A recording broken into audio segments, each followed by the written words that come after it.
Welcome to this channel from within. It's not just for students, it's for anyone who wants to improve his language or her language ability. So let's begin the video. Bharat बंद के ऊपर आपको कुछ slide दिखी होगी। तो जो 8 तारीख को ऐलान किया है कि 8 तारीख को भारत बंद किया जाए, फार्मर्स का ऐसा टारगेट है, तो उसके ऊपर क्या बैकग्राउंड है उसके बारे में अगर हम डिस्कस करें तो करंट अफेयर्स का एक अच्छा टॉपिक समझ में आ जाए, अच्छे खासे वॉकेब्स भी क्लियर हो जाए। चलिए पढ़ते हैं टाइम ना गंवाते हुए। ट्रस्ट डेफिसिट, डेफिसिट का मतलब ही होता है लैक ऑफ समथिंग, किसी चीज की कमी। मिनिमम सेलिंग प्राइस जो होती है and the need for a legal guarantee, और ज़रूरत है यहाँ लीगल गारंटी की। कैसे? Apart from the fresh amendments, जो नए नए सुधार किए जाएंगे, the centre must consider, Hindu editorial का कहना है कि सेंटर ने ये भी ध्यान में लेना ही होगा कि लीगल गारंटी दी जाए एमएसपी। सबसे बड़ा मुद्दा ये है कि किसानों को भी या उनके लीडर जो है वो ये समझ रहे हैं कि मिनिमम सेलिंग प्राइस की गारंटी नहीं दी जा रही है, इसलिए उनको खतरा है। ठीक है, देखते हैं। द संयुक्त किसान मोर्चा ये क्या है? 500 लोगों का मतलब 500 किसान ऑर्गेनाइजेशंस जो होते हैं उसका एक पूरा फेडरेशन है। हैज़ रिजॉल्व्ड, संकल्प लिया है, टू इंटेंसिफाई मतलब और तीव्र कर देना, इट्स एजिटेशन मतलब तो आंदोलन, एक तरह का ड्राइव, एक तरह का अभियान, किसका? विरोध करने का।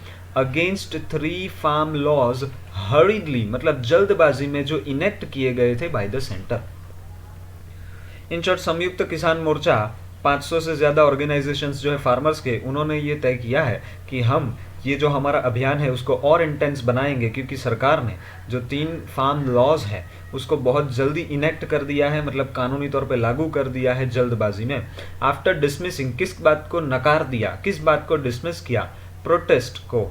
कैसे डिसमिस किया? इल इन्फॉर्म्ड मतलब गलत आधारों पे गलत माहिती फैला के, एंड मोटिवेटेड है इनिशियली कि किसी ना किसी लोगों ने अपने पर्पस के लिए किसानों को हथियार बनाया है। ऐसा किसने कहा? सेंटर ने। सेंटर ने ऑफर किया है to make some changes to the laws, कानून में कुछ बदलाव करने का वादा भी दिया है या ऑफर किया है एक तरह से। लेकिन farmers have now called for a Bharat बंद ऑन December 8। ठीक है, 8 दिसंबर को किसानों ने तय कर लिया है कि भारत बंद हम तो करेंगे। थाउजेंड्स ऑफ फार्मर्स जो कैंपिंग कर रहे हैं इस बात के ऊपर, ऑन द आउटस्कर्ट्स मतलब वहां पे एक तरह से बैठ गए हैं मोर्चा लगा के। आउटस्कर्ट्स का मतलब होता है बाहरी इलाका, आउटसाइड एरिया और बॉर्डर्स ऑफ सिटी।